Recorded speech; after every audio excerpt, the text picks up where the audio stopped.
Encounters, designed around groups of people working together to defeat powerful enemies.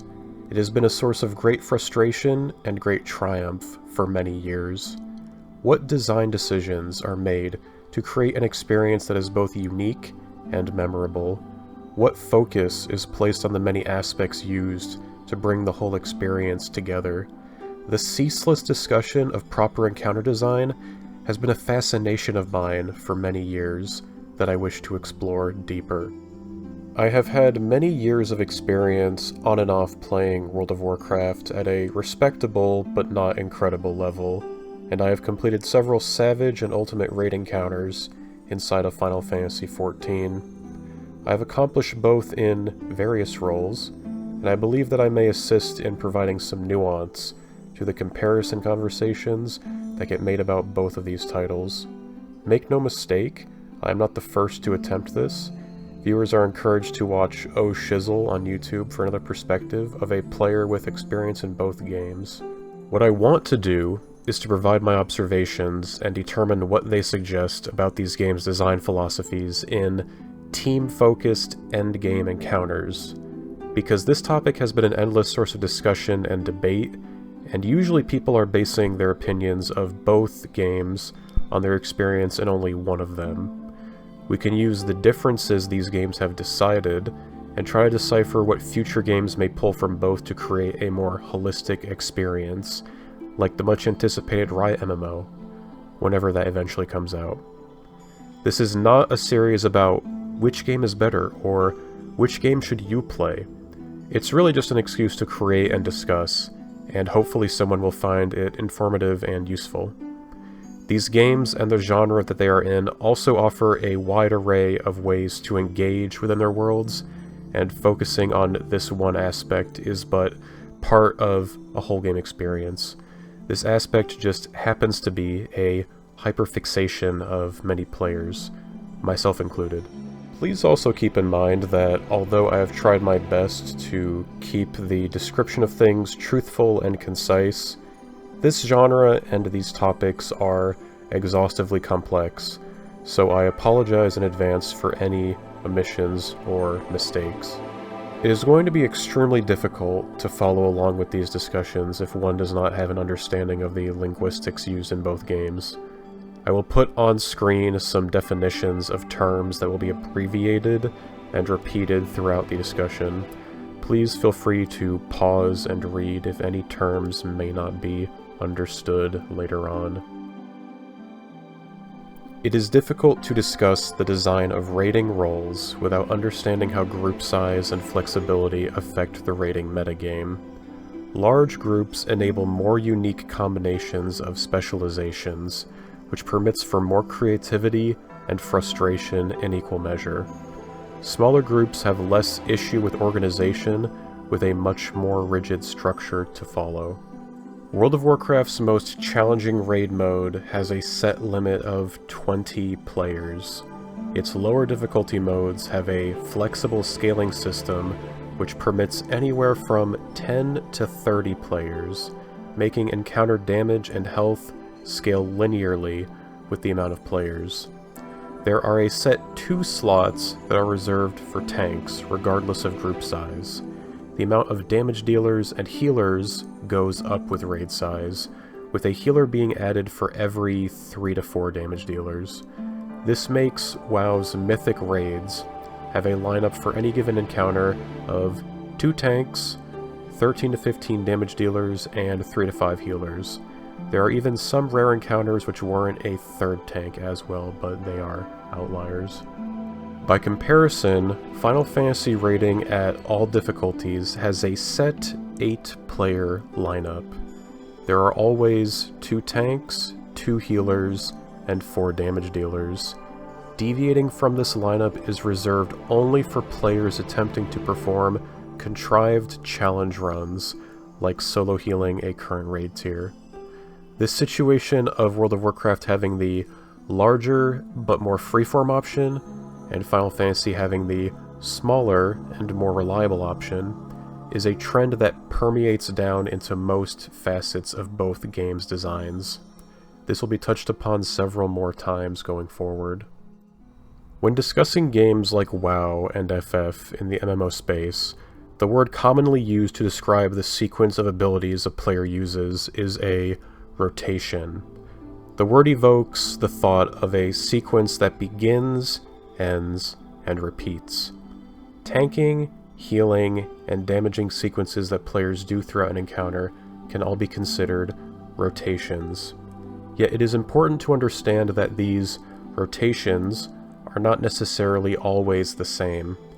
There exists opportunities to deviate from a set sequence to achieve better performance, an intentional design decision meant to make rotations less about memorization and more about reactivity. The main source of branching paths within a rotation is referred to as a proc, short for Programmed Random Occurrence. This happens when something has a non-guaranteed chance of occurring that will affect how a player gets to use their abilities within their rotation. Some procs have a chance to occur when a specific ability gets used, or when a source of passive damage critically strikes, and so on. Some procs have a set chance to occur every time an ability gets used, some have a normalized chance per minute to account for speed variance, and some have pseudo-randomness that progressively increases the chance for a proc whenever a proc has not occurred. An example of a proc in WoW would be on Protection Warrior using Revenge. Revenge deals damage at the cost of Rage, which is the specialization's resource. This resource is built by dealing and taking damage. Revenge can be used without a Rage cost if the warrior has successfully dodged or blocked recently. This makes Revenge a higher or lower priority move in the warrior's kit depending on whether it has a cost or not, which introduces a layer of randomness and reactivity to the rotation. An example of a proc in Final Fantasy would be how monks gain chakra through their passive Deep Meditation. Chakra is a resource that is built whenever certain abilities land critical strikes, and reaching 5 stacks of chakra permits the use of other, more powerful abilities. Because critical strikes are not guaranteed, this introduces a layer of randomness and reactivity to the rotation. When considering both WoW and FF's damaging rotations, procs play an important role in understanding their differences. All of WoW's specs have some sort of proc, usually more than one. There are damaging procs, healing procs, and tanking procs. WoW's rotation philosophy has heavily leaned into the idea of reactivity inside of the base rotation, the ability to capitalize on unplanned windows to maximize potential in any and all aspects. Procs are like an additional critical chance, but it is one that can only improve performance if properly managed. By contrast, procs are a rare exception throughout most of Final Fantasy's jobs. Tanking and healing have no procs at all that are related to those roles. All damaging rotations of tanks and healers, and most damaging rotations of damage dealers, are a static sequence. The rotation philosophy of Final Fantasy has heavily leaned into the idea of proactive planning with minimal pull-to-pull guaranteed variance once a set course has been decided. The other key aspect to understanding rotations in both WoW and Final Fantasy is the concept of positioning. Positioning is how players move their characters over the course of an encounter to maximize their role's potential. Tanks may have to move bosses for mechanics, healers and ranged DPS will need to decide when to move to minimize downtime between casts, and melee DPS will need to decide when to step out of melee range to perform other necessary tasks. Positioning has additional knock-on effects on melee DPS in both WoW and FF. WoW bosses have increased chance for player abilities to miss if they are a melee ability and hit from the front of the boss. Quick beam, and then knock you off. Good. Build boss damage. Parry! Parry Warbreaker! Parry! Get me the fuck out of here! And in Final Fantasy, melees have certain abilities that are described as positionals, where they do extra damage if they are used at a specific location relative to the boss, usually the sides or the rear. This incentivizes proactive movement planning throughout an encounter. Healer positioning plays a more important role in WoW than in FF. Rooms for encounters in WoW are typically a magnitude of size larger than a healer's effective healing range, and movement around most of that arena is usually required for an encounter. Healers have to plan to be close to their teammates and to not struggle behind the pack if they want to effectively reach everyone with their heals. In FF, the design philosophy has shifted away from this being a factor for healers to manage. Most area of effect heals in FF cover the entire size of an encounter arena, and healers are usually always close enough to everybody for heals to reach, just by executing the mechanics of an encounter properly. This permits for more skill expression and more room for mistakes from WoW's healing. Designing different roles with unique options within each role will eventually lead to a give-and-take relationship between homogeneity in the name of balance and heterogeneity in the name of identity.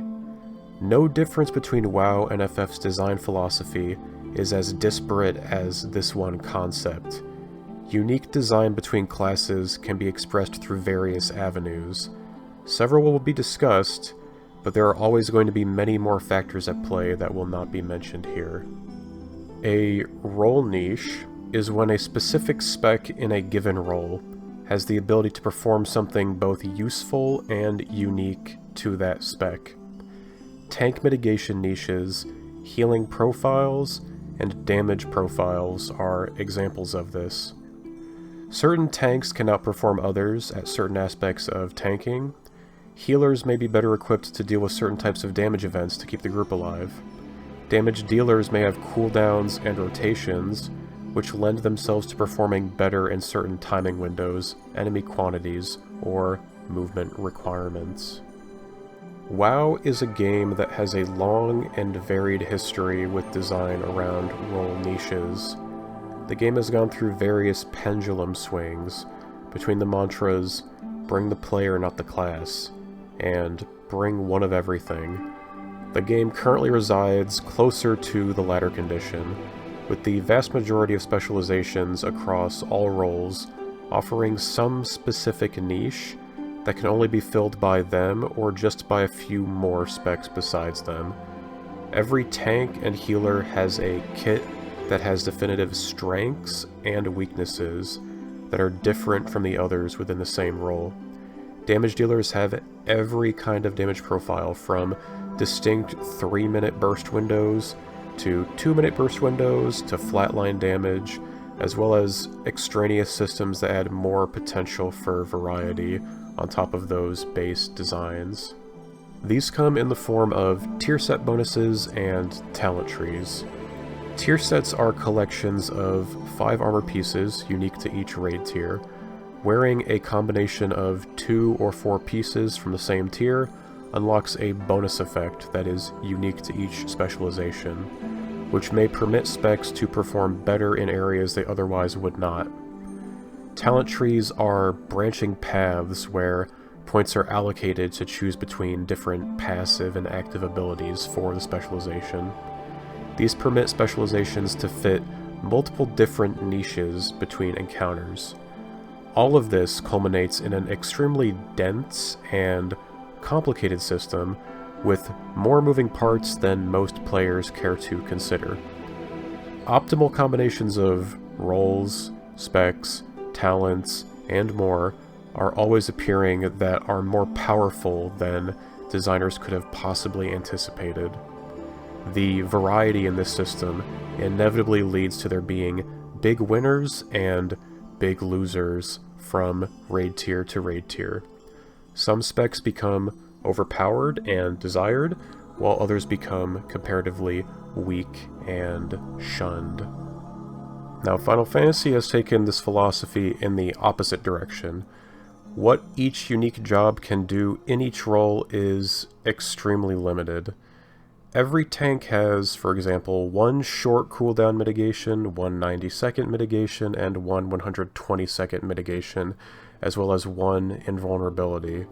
What each of these abilities does is slightly different between each tank, but for the most part, using one of these abilities for a certain encounter on one tank will have the exact same effect as using a similar cooldown on another tank. The difference is now mostly cosmetic. For healers, their cooldowns are varied in what they do to keep the group alive, but the avenue taken to keep the group alive does not change from healer to healer. Healers use one cooldown, maybe two, per group damage instance either before or after it comes out. Healers in Final Fantasy do not specialize in healing certain damage profiles to nearly the same degree as World of Warcraft, and that is a necessity of the design philosophy of FF. Encounters are designed to be cleared with any combination of the standard comp. Having any roles that have a kit that is too weak or too powerful to deal with a specific encounter would prevent this from being the case. Role niches have been shelved in exchange for players feeling more secure in playing their preferred job from encounter to encounter, instead of chasing a changing optimization game around group composition. Specific jobs or specs do not have abilities that just affect themselves. Most have some form of benefits that can be applied to other players beyond themselves, called buffs. In the same vein, many players also have abilities that apply status effects to enemies that benefit the whole group, known as debuffs. These can be persistent or short-term, usable by one player or any player, and universally or specifically useful. WoW has a combination of basic, long-term, and specific short-term status effects.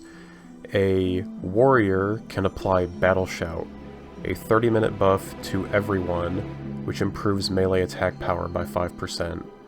A priest, on the other hand, can apply Power Infusion, a 20-second haste buff to one person every 2 minutes. Most specs in the game have long-term passive buffs akin to warrior. Targeted short-term buffs are much less common. There is also exactly one buff that can be applied to everyone in the group at the same time, but it can only be activated by specific classes. Shamans, hunters, evokers, and mages have access to Bloodlust, or some other named variant that means the same thing, an ability which improves haste for all raid members on a 10-minute cooldown. Being affected by Bloodlust induces a 10-minute sated debuff on all group members, which prevents them from receiving additional Bloodlust buffs. This is just done to prevent stacking classes just for repeated Bloodlusts used over and over again, which was a strategy earlier in WoW's life. By contrast, FF has very few passive buffs, but copious amounts of short-term buffs which affect the whole party. FF's version of a buff which incurs a group cooldown like Bloodlust is known as Limit Break, or LB. LB is a shared cooldown with the whole group, and one person using LB incurs the cooldown for everyone. LB is much more versatile than Bloodlust because its effect changes depending on which role uses it. Tanks using LB cause it to put a massive damage reduction on the whole group. Healer LB acts as a mass resurrection, and DPS using LB causes a massive damage hit to enemies, with melees being purely single target, and ranged and casters causing it to be an area of effect. Final Fantasy has two hidden passive buffs that are dependent solely on role and job diversity within each raid group. For every unique role, that is, tank, healer, melee range caster for FF, there is a 1% increase in all damage, health, and healing of the group. For every unique job in the group, the rate at which limit break fills is increased. On top of this, most damage dealers and half the healers in FF also have damage increasing cooldowns, which affect all players in the group at the same time. Dragoons using Battle Litany or monks using Brotherhood buff certain attributes of the whole group for a short time frame on a cooldown of multiple minutes, usually 2. A few jobs also have targeted damage buffs, such as Dragoon's Dragon Eye and Dancer's Dance Partner, which are more comparable to a priest's power infusion in WoW. In this sense, there is a palpable amount of variety in how both WoW and FF handle buffing. WoW has more variety in its passive buffs, with very few short-term buffs, while FF has a large variety of short-term buffs and a very little amount of purely passive buffs. Utility can be considered any miscellaneous benefits unique to a spec that are not your typical buffs, debuffs, or standard role niches. Utility can be movement abilities which permit certain jobs to run out and in more effectively for mechanics, crowd control options for dealing with specific enemies better, or really anything else that just makes the experience of raiding and progression go smoother for the whole group. World of Warcraft has a varied utility in its specs that do not fall under the typical buff definition. The premier example of this is the Warlock. Warlocks are a class that does not have passive or active buffs which they can give to other players that affect a strictly numerical performance increase. However, they do have summoning portals, which permit groups to assemble faster before raid progression, health stones that create items in players' inventories which can be used in combat for a limited time use immediate heal, and gateways that permit players to traverse 2 separated locations quickly. It should be apparent that all of these combined make Warlocks a very attractive class for their utility in a raid, even though they have no standard buffs. Specs in WoW also typically have at least one ability which improves their personal movement. Backflips, gap closers, dashes, teleports, and more are available in some form for all classes. Encounter strategies will often have at least one case where using these movement abilities is almost a necessity, often at the detriment of those who do not have very powerful movement options, like priests or death knights. Specs with less robust movement options may have to work much harder than others for certain mechanics, or depend on the assistance of others' abilities, like Evoker's Rescue, to reposition themselves. Final Fantasy has utility that has less planned use cases from encounter to encounter. Every healer has access to, coincidentally, an ability also called Rescue, a cooldown that forcibly pulls a targeted player toward the healer. This has applications mainly as a last desperation to save someone from being out of position, and usual strategies do not typically plan around using it. Most jobs have access to abilities that assist in traversing an encounter quickly. These movement abilities are never required, and strats are not typically planned around using them either. They are most often used to correct for unplanned errors, or to assist in optimization after progression ends.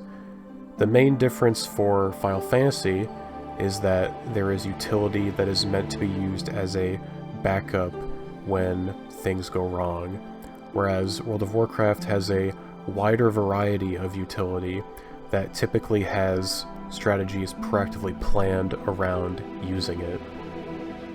Aesthetics are the general, intangible feelings that encapsulate playing a certain specialization inside of each of these games that cannot be properly quantified. Visual and auditory elements work to distinguish role-playing qualities unique to each job. Rogues with daggers, both razor-sharp and coated in poison, have quick, precise stabbing attacks with visceral squelching sounds to complement the blood-lost damaging effects. Dragoons have attacks which launch them into the air, adding to the flash of playing a job that can take down dragons.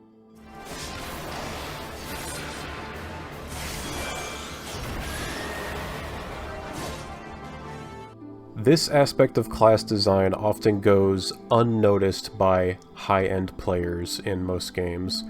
When spreadsheeting and simulating what performs the best in every scenario, we often lose sight of what exactly went into making a specific job feel exciting to play for the first time.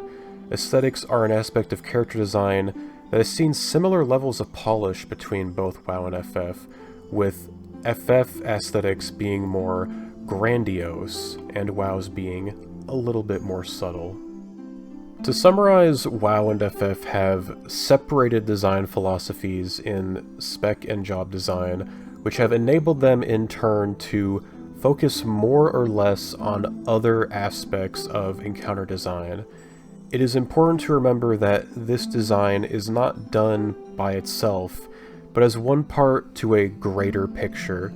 The intricacies of spec design as it relates to the rest of raid design as a whole will be discussed later, but for now, a good way to validate the differences are how they add up to similar levels of challenge in both games. Every player in a raid is responsible for numerous tasks. Each of those tasks splits the player's attention in various directions. Making any one of these tasks more complicated raises the mental stack required to clear an encounter. WoW does have a much more complicated spec design, that much has been demonstrated through this discussion, but what has been missing is how this relates to the rest of the mental stack required in a WoW encounter. Encounters in WoW are altogether as different from Final Fantasies as their spec and job designs. WoW encounters are simplistic compared to Final Fantasy, and it is very rare for mechanics in WoW to require every single person to perfectly follow a set strategy for success. In this way, WoW emphasizes the ability for players to play their specs much more than playing the encounter. If this separation could be approximately quantified, this is just my estimate, it may be a 70-30 split between playing the spec and playing the encounter. FF by comparison has much more involved and often longer encounters. Job design is simplistic in compared to WoW, but the mental stack comes out to, in my opinion, similar levels when considering how complicated Final Fantasy encounters are. The split between playing the job versus the encounter in FF feels like it's the exact opposite, a 30-70 split. Whether one of these ratios seems more appealing than the other is up to personal preference. Should the ability to master one's own unique spec be more or less involved than mastering the unique needs of every different encounter? I would like to share an anecdote from my own experience to contextualize this dichotomy further. In World of Warcraft several years ago, I was aspiring to join a better raiding group than the one I was in for the first couple months of a new raid tier. I looked up better ranked groups that were recruiting for my particular specialization. I sent out an application to one specific group with an impressive regional ranking, and they accepted me as a trial. This was a very significant jump in the average skill of my teammates very quickly. I went from being one of the best players in my previous group to being one of the worst players in this new group. Why did they offer me a trial? It all had to do with spec knowledge. I was very detailed in my application with how my spec functioned, how it can uniquely benefit a group in general, and how it can uniquely benefit a group with specific examples for each encounter in the most recent tier. This knowledge could not easily be argued by anyone who looked over my application if they did not already know how to play my spec. So they had to read my explanations and decide if they agreed with my points as I laid them out. I was able to gain access to a group far beyond any I had before because of the complexity of spec design in WoW and how it is a insurmountable challenge to understand every spec compared to the one that you yourself are playing. Moving forward a month or so after my trial started, I saw how this could be a curse as much as it was a boon. Yes, I knew how to play my spec well enough, but I did not have ample practice playing any spec within an environment of such high expectations. I could plan out using my kit on a new encounter, but I would fumble, fail, and cause more problems than I ever did in my last group. In this regard, I was good at learning how to play the spec, but not the encounter, and these two being disconnected was a major hurdle that I ultimately could not overcome, and I ended up quitting the group before I could feel the shame of being failed from my trial. Compare this to my stint in Final Fantasy so far. I tried as hard as I did back in World of Warcraft to apply for a group that would push my limits in a new raid tier. An issue I kept facing was that there was no way to promise success based on knowledge without practice. I could explain in detail how to play my specific job, but because there was less complexity involved with jobs, it was seen not as an impressive feat, but as a baseline expectation. I was only judged worthy to join groups if I had prior encounter experience, not job experience, because the importance of these two metrics are flipped in Final Fantasy compared to WoW.